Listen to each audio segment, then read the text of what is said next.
ዋንጫ ወደ ዓለም ዋንጫው አመራን። ሁላችሁም በጉጉት ወደምትጠብቁት የዓለም ዋንጫው ጉዳይ እናመራለን አድማጮቻችን።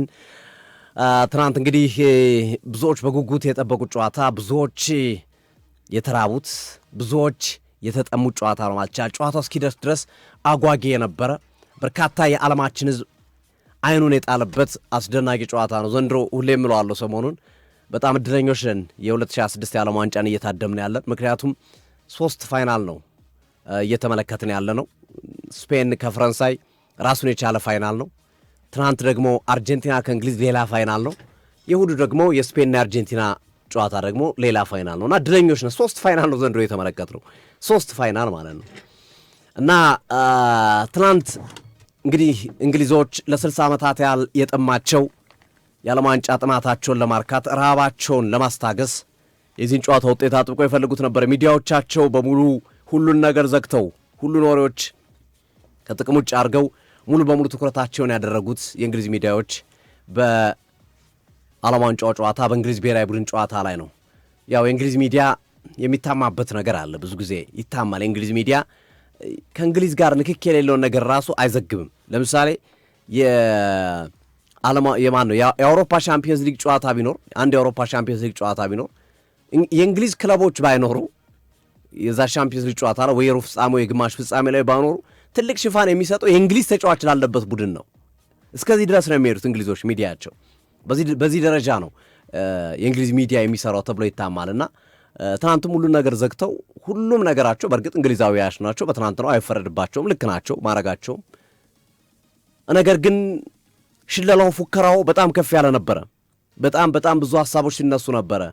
የእርግጠኝነት ያህል ስሜት ይዘው የሚናገሩ ነበሩ። እንደነ ሪዮ ፈርዲናንድ፣ ጋሪ ኔቭል አይነት ሰዎች እንደዚህ አይነት ሀሳቦችን ሲያንጸባርቁ ነበር። ሚዲያው የፈጠረው ተጽዕኖ በራሱ ቀላል አልነበረም። በጨዋታው ላይ የጨዋታው ተመልካች ቁጥር እንዲጨምር በማድረግም የነበረው አስተዋጽኦ ከፍተኛ ነው። በእንግሊዝ ብሔራዊ ቡድን ላይም በተጫዋቾች ላይ የነበረው ተጽዕኖ ቀላል የሚባል አልነበረም በዚህ ሂደት ውስጥ ማለት ነው እና ለዛ ነው ዓለም በሙሉ ጨዋታውን ለመከታተል ከፍተኛ ትኩረት ያደረገበት። በዛ ላይ ባክስቶሪ ያለው ወደኋላ የምትመዘው በጣም አስገራሚ ታሪክ ያለው ጨዋታ ነው። ትናንት ያነሳ ነው የፎክላንድ ደሴቶች ጉዳይ አነጋጋሪ ጦርነት የነበረበት ከ40 ዓመታት በፊት ብዙዎች ያለቁበት ከ649 በላይ አርጀንቲናዎች ከ255 በላይ እንግሊዛውያን ያለቁበት በኋላ በብሪቴን አሸናፊነት የተጠናቀቀ ጦርነት ነበርና ያ ራሱን የቻለ ቫይብ ፈጥሯል። እንደተጠበቀው ጨዋታው ስናይፐርና ሽጉጥ ወይም ክላሽና መትረጊስ አልያዙም እንጂ ጨዋታው አጀማመሩ ጦርነት ነበር ሆነን ለመናገር ግርሜ። ምክንያቱም በመጀመሪያው አጋማሽ ብቻ ከ20 በላይ ፋውሎች ወይም ጥፋቶች የተሰሩበትና እነዚህ ጥፋቶች ደግሞ ስናስበው ጨዋታው ቢያንስ በየ2 ደቂቃው ይቋረጥ ነበረ። በአቭሬጅ ማለት ነው። በየ2 ደቂቃ ይቋረጥ ነበረ ጨዋታው። ፈርስት ሃፍ ላይ በጣም ኃይለኛ ፋውሎች፣ ቢጫ የሚያሰጡ ቀይ የሚያሰጡ ፋውሎች የተመለከትንባቸው እንቅስቃሴዎች ቀላል አልነበሩ። የዳኛው ትዕግስት እስማኤል ኢልፋስ በጣም አስገራሚ ነበረ። በዚህ ሂደት ውስጥ የእሳቸው ትዕግስት የጎዳው አካል አለ፣ የእርሳቸው ትዕግስተኛ መሆን የጠቀመው አለ። እንግዲህ ጨዋታውን ስንመለከተው ራሱን የቻለ የሚሰጠን ኢንሳይት አለ። ግን ሁለቱም የመጡት በከፍተኛ ኢነርጂ በከፍተኛ ጫና የመጡበት ሂደት ስለነበረ ሁለቱም ውጤቱን ስለሚፈልጉት አርጀንቲና በጦር ሜዳ ያስተናገረችውን ሽንፈት በእግር ኳስ ሜዳ መበቀል ስለምፈልግ፣ እንግሊዞች ደግሞ በእግር ኳስም በጦር ሜዳ እኛን እና አንደኛ ለማለት ለመሸለል የነበራቸው ከፍተኛ ፍላጎት ነበረ በዚህ ጨዋታ ላይ። ያ ነው የፈጠረው እልሁን፣ ወኔውን፣ ድብድቡን፣ ጠረባውን፣ ታክሩን የፈጠሩት ነገሮች እነዚህ ነበርና በፍጹም እግር ኳስ አይመስሉ ነበር ጨዋታ። በፍጹም የመጀመሪያዎቹ 40 ደቂቃዎች በተለይ እግር ኳስ አይመስልም። ይሄን የሚከራከረ ካለ ይምጣ። በፍጹም እግር ኳስ አይመስልም። ራግቢ እንዲያውም በዚህ ልክ ይቋረጣል አይደል ነው አላቅም። ራግቢም በእጅ ስለሆነ የሚጎረወረው ያው ቶሎ እንትን ያደርጉታል። ከራግቢም የባሰ ነበር። አንድ ኳስ ይሄዳል መቶ ታክል ይወርድባል። አንድ ኳስ በዚህኛው ሲሄድ መቶ ይወርዱባል። እዚህም መዛም ከፍተኛ ታክል የነበረበት ሂደት ነበረ እና ዳኛው ልክ 44ኛው ደቂቃና 42ኛው ደቂቃ ላይ የመሰዘዟቸው ቢጫ ካርዶች ግን በተወሰነ መንገድ እንዲረጋጉ አድርገዋቸዋል። ተጫዋቾቹን በተወሰነ መንገድ አረጋግቷቸዋል። መጀመሪያ ሜሲ ላይ በተጠፋው ጥፋት ኤሊዮት አንደርሰንን ቢጫ ሳይቱ እሱ ጥፋት ራሱ አነጋጋሪ ነው። በነገራችን ላይ በውስጥ እግር የረገጠ ይመስላል ኤሊዮት አንደርሰን በኋላ ላይ ምስሎች ሲወጡ።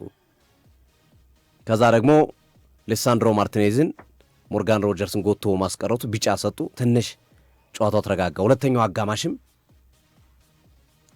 ከዛ በኋላ ዳኛው አሁን ትግስታቸው ተሟጧል የሚለው ሐሳብ ስለነበረ ሁለቱም መጫወትና የፈለጉት በተለይ አርጀንቲና ሁለተኛው አጋማሽ ላይ በጣም ተሻሽሎ ከኳስ ጋር ድንቁ ነው የመጣበት እና ጫና የፈጠረበትን ሂደት መፍጠር የቻለበትን አጋጣሚ ተመልክተናል። ሁለተኛው አጋማሽ ላይ እንደጀመረ የመጀመሪያዎቹ 10-15 ደቂቃ እስከ 64 እስከ 65 ደቂቃ ድረስ እንደዚህ አይነት ጫናዎችን አይተናል።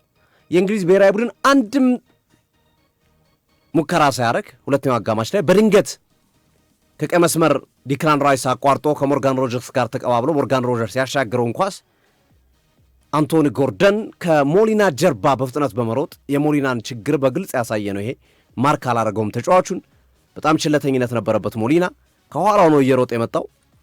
ቢያንስ መከለል መሸፈን፣ ኳሱ እንዳይጠቀም መከላከል የሚችልበት እድል ነበር፣ አልነበረም። አስቆጠሩት በአንቶኒ ጎርደን አማካኝነት። ይቺ የጨዋታው ተርኒንግ ፖይንት ናት። ጎሉ ከተቆጠረ በኋላ እንግሊዝ ሙሉ በሙሉ አፈገፈገ። ሙሉ በሙሉ በቃ እያንዳንዱ እንቅስቃሴያቸው ወደ ኋላና ወደ ኋላ ብቻ ነው ሁሉም ተጫዋቾች። ይሄ ለአርጀንቲና ለነ ሜሲ ሰርግና ምላሽ ሆነላቸው። ጫናውን እንዲጨምሩ አረጋቸው። እረፍት አሳጧቸው እንግሊዞችን። እረፍት አጣ ጆርዳን ፒክፎርድ ያዳናቸው ሴቦች እኮ ግርምዬ እንደው ያው እድለኛ ስላልሆነ ቡድኑ ውጤታማ ስላልሆነ ነው እንጂ ጆርዳን ፒክፎርድ እኮ ዛሬ እኮ ልናጨበጭብለት የሚገባ ወይም ብዙ ልናወራለት የሚገባ ተጫዋች ነበር። ግን በቃ ግብ ጠባቂ በጆርዳን ፒክፎርድ ልክ ካዳነ ከሌላውን ስራ ደግሞ ተከላካዩና ሌሎቹ ተጫዋቾች መስራት አለባቸው። አሁን ፒክፎርድ ስራውን ሰራ፣ ሌሎቹ ግን ስራቸውን ባለመስራታቸው ምክንያት የመጣ ውጤት ነው። የውጤት አሰልጣኙም ተጫዋቾቹም ስራቸውን መስራት አልቻሉም። ስፔሻሊ ቶማስ ቱከል እንዴት ሜሲ ያለበት ቡድን ላይ ሜሲ ማለት ምን ማለት እንደሆነ ያውቁታል። እንዴት አፈግፍገህ ትጫወታለህ? እንዴት 9 ተከላካይ ይዘህ ትጫወታለህ? 9 ተከላካይ ጎርደን አስወጡ፣ ኢዝሪ ኮንሳን አስገቡ፣ ዲክላን ራይስን አስወጡ፣ ዳንበርን አስበው። እንግዲህ ልዩነታቸው የዳንበርና የዲክላን ራይስ ሰማይና መሬት እኮ ናቸው። አንቶኒ ጎርደንና ኢዝሪ ኮንሳን አስቧቸው አርማዎቻችን። ሪቼ ጄምስ ወጣ፣ እሱ በተከላካይ ተተካ በኒኮ ኦራይሊ። አማራጭ ስለሌለ በተከላካይ ነው የምትተካው። ተከላካይ በተከላካይ እንዴት ካለ ፖዚሽናቸው ተጫዋቾች እያሉ ተፋላሚዎች እያሉ እንዴት ወደ ኋላ ትመልሳለህ? ይሄ ነው ለኔ ጥያቄ። ምንም ሌሊቱን ባስበው ቀኑን ባስበው ያልተመለሰልኝ ጥያቄ ግርም ይሄ ነው። ወደ ግራም ወደ ቀኝም በወስደው ያልተመለሰልኝ ጥያቄ። ከቨርደ ቢያፈገፍግ አቅሙን ያውቃል። ተጫዋቾቹ እኩል ከነ ሜሲ ጋር፣ እኩል ከነ ኢንዞ ፈርናንዴዝ ጋር፣ እኩል ከነ ሮድሪጎ ዲፖል ጋር እንደማይጫወቱ ያውቃል። ስለዚህ ያለ አማራጭ ዘግተ ታክቲካሊ ተጠንቅቀ ምናምን ነው ልትጫወት የምችለው። ግብጽ ቢያረቅ አትፈርድበትም። ግብጽም በዛን ያህል ኳሊቲ ያላቸው ተጫዋቾች የሉበትም። ወደ ኋላ ባይፈገፍግ እንዴት እንግሊዝ ያፈገፍጋል? ተቀያሪ ወንበር ላይ ሳካን አስቀምጠ፣ ተቀያሪ ወንበር ላይ ማርኮስ ራሽፎርድን አስቀምጠ፣ ተቀያሪ ወንበር ላይ ኢዜን አስቀምጠ፣ ተቀያሪ ወንበር ላይ ኮቢ ማይኖን አስቀምጠ ምን አመጣው ማፈግፈጉን? እሺ ሪቼ ጄምስ ተጎዳ፣ ኢዝሪ ኮንሳ ገባ፣ አለቀ በቃ። እሺ ራይስ ከነጉዳቱ እየተጫወተ ነው እንበል። ኮቢ ማይኖ አለ እኮ እሱን መተካት የሚችል ሚዱን ማስተካከል የሚችል ተጫዋች። እሺ አንቶኒ ጎርደን አልተመቻቸውም ወይም በጨዋታው እንቅስቃሴ ወረደ እንበል። እንደዛ ከሆነ ምክንያታቸው ማርኮስ ራሽፎርድ አለ እኮ ወይም ሞርጋን ሮጀርስን ወደ ተፈጥሯዊ ቦታው ወደ ግራ መጥቶ ቀኝ ላይ ሳካን ማጫወት ይችላሉ። ባስበው ባወርዶ ባወጣው ወደ ግራ ወደ ቀኝ በወስደው ቶማስ ቱኸል ትናንት እንግሊዝ ላይ ግፍ ነው የሰሩት። እንዲሁም አንዳንድ እንግሊዝ ደጋፊዎች ምን እያሉ ነው ያሉት? ጀርመናዊ ስለሆኑ ምን አገባኝ የሚል ነው በሚል ጭምር ትችታቸውን እያቀረቡ ይገኛሉ። ይሄ እንግዲህ አይመስለኝም። ያው በንዴት የምትናገረው ይሆናል። ያው እጃቸው ውስጥ ገብቶ የነበረ ስለሆነ ስትበሳጭ የምትናገረውን የምትለውን አታውቅምና ብዙ እንግሊዛውያን ግን እንግሊዛዊ አሰልጣኝ ቢሆኑ ጋሬት ሳውዝጌት ቢሆን እንዲህ አይነት ስህተት አይሰሩም። ጀርመናዊ ስለሆኑ ግን ምን አገባኝ አይነት ነገር ነው። ግን እንደዛ ብለህ ደግሞ ስታስብ ለራሳቸው ኬሪየር የሚጠነቀቁ አሰልጣኝ ናቸው። ነገ ብዙ ራዕይ ያላቸውን አሰልጣኝ ናቸው። ይሄ ያው በስሜት የሚሰጥ አስተያየት እንጂ እውነት አይመስለኝም። ግን ቶማስ ቱከል ቼልሲ ላይ አይተናቸዋል፣ ግርምዬ ፓሪስ ሰን ጀርመን ላይ አይተናቸዋል። ተዋል እኔ እንደዚህ ሲሆኑ አይቻቸው አላቅም። ቶማስ ቱከል እንደዚህ አይነት ያጫወት መንገድ ሲከተሉ አላቅም። ሲከላከሉም ኢቨን ተጫዋቹን በተጫዋቹ በመተካት ኤነርጂ ነው እንጂ የሚጨምሩት እንዴት 9 ተከላካይ እንቁጠራቸው ግርምዬ? ጂል ስፔንስ፣ ኒኮ ራይሊ፣ ጆን ስቶንስ፣ ማርጌሂ፣ ዳንበርን፣ ኢዝሪ ኮንሳ፣ ኢሊዮት አንደርሰን፣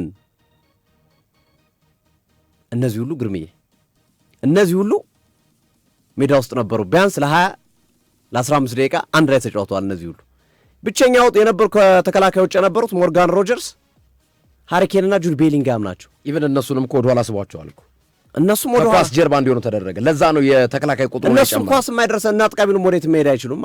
ይገነጥላል፣ የባሰ ይነጣጥላል። ሚዱና አጥቂው በቃ ሌላና አራምባና ቆቦ ይሆናል። እንደ ፎክላንድ ደሴቶች ሌላና ሌላ ቦታ ነው የሚቀመጡ። ሊዮኔል ስካሎኒ ደግሞ በተቃራኒው ምን አረጉ? በቃ ብልጠት ያለው እውቀት ያለው አሰልጣኝ የሚያደርገውን ስራ ነው የሰሩት። ቡድኑ እየተመራ ነው። አጥቂ ያስገቡ፣ ተከላካይ ቅንሶ ነው አጥቂ ጀምረ። ኒኮላስ ታግላፊኮን አስወጥቶ ነው ላውታሮ ማርቲኔዝን ያስገቡት። ሮድሪጎ ዲፓውልና ያስገቡት ሚዱ ላይ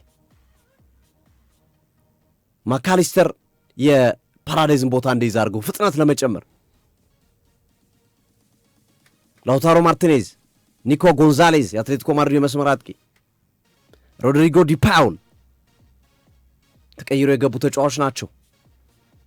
ኢቨን ሞሊና መስራቱን ካዩ በኋላ እንቅስቃሴው ጥሩ እንዳልሆነ ሲያዩት ተኩት ወዲያው ነው። የተሻለ የማጥቃት ባህሪ ባለው ተጫዋች ይሄ ነው አሰልጣኝ ማለት። ስካሎኒ ትልቅ ልምድ ያላቸው አይደለም። የእንግሊዝ ፕሪሚየር ሊግ ክለቦችን አላሰለጠኑም፣ የአውሮፓ ሊጎችን አላሰለጠኑም። ግን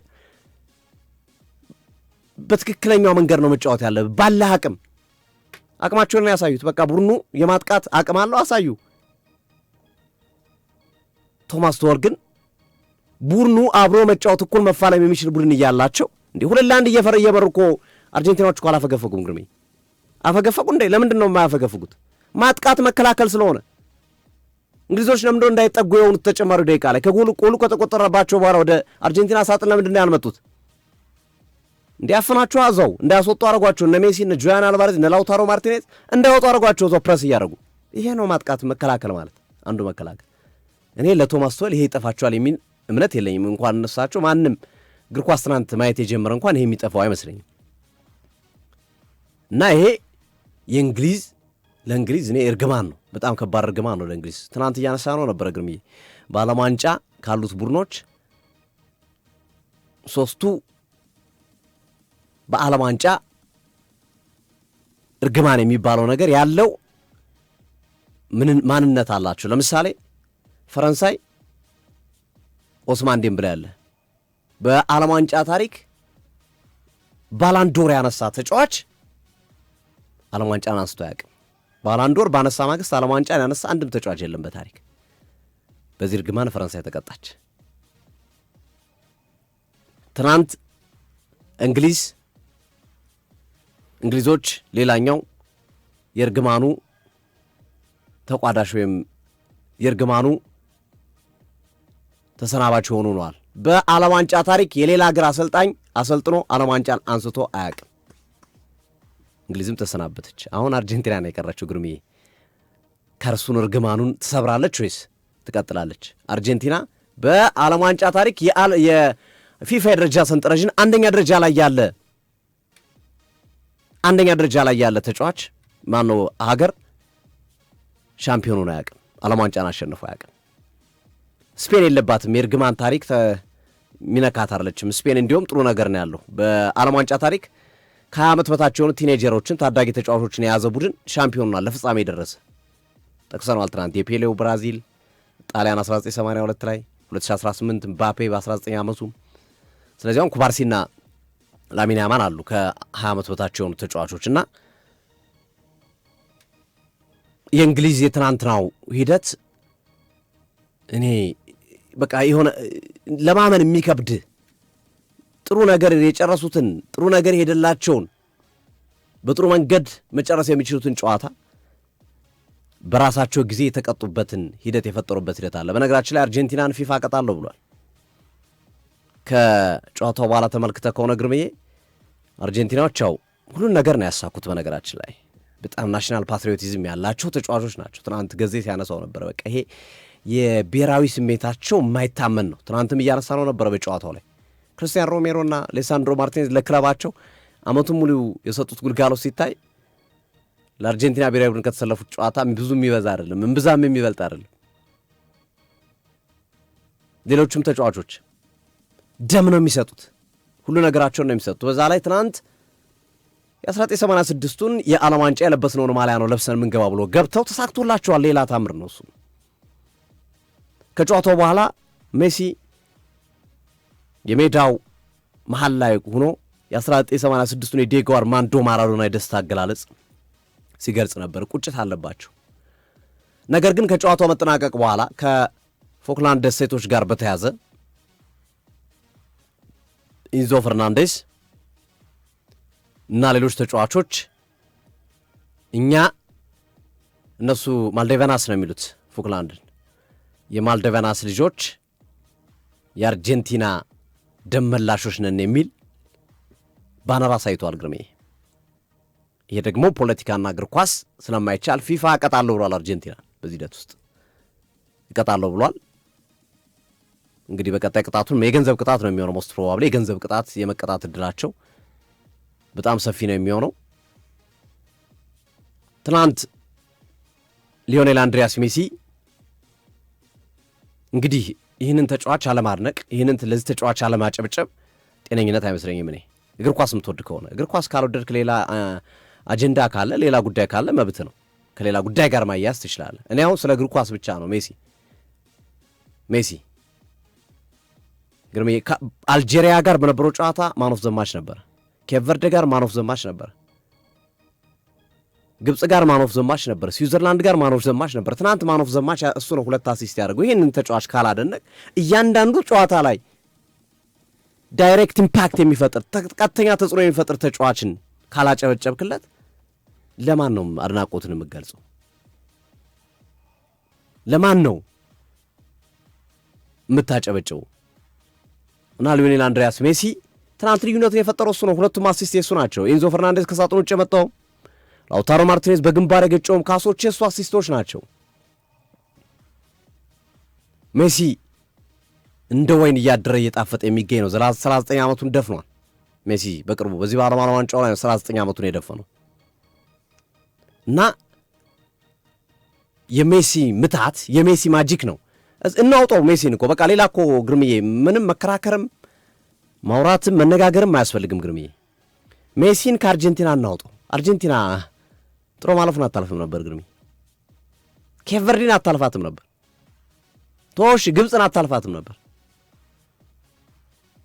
ሜሲ በመኖሩ ነው የሁሉ ነገር የሆነው። ታዲያ ከዚህ በላይ ኢምፓክት የሚፈጥር ከዚህ በላይ ተጽዕኖ የሚፈጥርን ሰው ማድነቅ ካልቻልክ እግር ኳስን መውደድህን ራስን መጠራጠር አለብህ። እና ለእንግሊዞች የትናንትናው ምሽት አንጀት ቆራጭ ግርምዬ፣ በጣም አሳዛኝ። ለምን እኔ ይቅርታ አድርግልኝና ግርምሾ ትናንት እዚህ ቦታ ላይ ጋሬት ሳውዝጌት ደርሶ ቢሆን ኖሮ እንዲህ አይነት ስህተት አይሰራም። ጋሬት ሳውዝጌት እንዲህ አይነት ስህተት አይሰራም።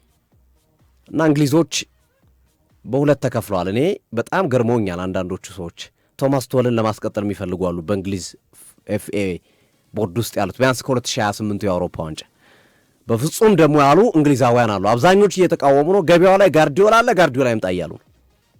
በቃ ፔፕ አለ፣ ፔፕ ይምጣልን እያሉ ነው። ጋርዲዮላ እንደምታውቀው ግርምዬ ከጣሊያን ብሔራዊ ቡድን ጋርም እየተነጋገረ ይገኛል። ስለዚህ እንግሊዝ እኔ ያዋጭ ስትራቴጂዋ ጋርዲዮላን ብታመጣና ብትሞክረው ይሻላል ብዬ ነው የማስበው። ምናልባት ርግማኑ ከተነሳላችሁ 2020 የአውሮፓ ዋንጫ ለፍጻሜ ደርሰው ተሸነፉ። ሳካ፣ ሳንቾና ራሽፎርድ ፔናልቲ ስተው 2004 የዓለም ዋንጫ እንደዚሁ 2004 ዓለም ዋንጫ በስፔን እና የእንግሊዞች ነገር ትንሽ ግራ ያጋባል። ይሄን ያህል ኢንቨስትመንት እየወጣበት ይሄን ያህል ቢሊየን የእንግሊዝ አሁን እኮ ሁለተኛው ሶስተኛው ኢኮኖሚ አንቀሳቃሽ ነው እግር ኳሳቸው እኮ። እንደዚህ አይነት ምርጥ ትውልድ እንግሊዝ እኮ በዚህ ልክ የተሟላ ትውልድ አልነበራትም። ተከላካዩን ስትለው አማካዩን ስትለው አጥቂውን። በእርግጥ እንግሊዞች ብዙ የትውልድ መካን አይደሉም። ቢኮዝ ከዚህ ትውልድ በፊት የነበሩት የነ ስቴቨን ጄራርድ፣ የነ ፍራንክ ላምፓርድ፣ የነ ዋይን ሮኒ፣ የነ ጆን ቴሪ፣ የነ ሪዮ ፈርዲናንድ ትውልድም ቀላል አልነበረም። ምንም ነገር ባያሳካም፣ ምንም ነገር ባይጨብጥም። ይሄኛውም ትውልድ ደግሞ አሁን ካለው ትውልድ አንጻር ቤሊንግሃም ያለበት፣ ዲክላን ራይስ ያለበት፣ ሃሪኬን ያለበት ቡድን እኮ ነው እንግሊዝ ብሔራዊ ቡድን። አንድ ስኬት እንዴት ማጣጣም ያቅታቸዋል እንግሊዞች? እና ልብ ሰባሪ ነው የትናንት ነው፣ ልብ ሰባሪ ነው። ይሄኛው ዓለም ዋንጫ ትንሽ ለእንግሊዝ የቀረበ ይመስል ነበረ በተወሰነ መንገድ፣ እድሉን መጠቀም አልቻሉም። ስለዚህ ለእንግሊዛውያን ምሽቱ እጅግ አበሳጭ አናዳጅ ሆኖ አልፏል። በተቃራኒው አርጀንቲናውያኖች ለሁለተኛ ጊዜ ተበቅሏቸዋል። የጦር ሜዳውን ጦርነት በእግር ኳስ የእግር ኳስን አያልነት ለዓለም አሳይተዋል።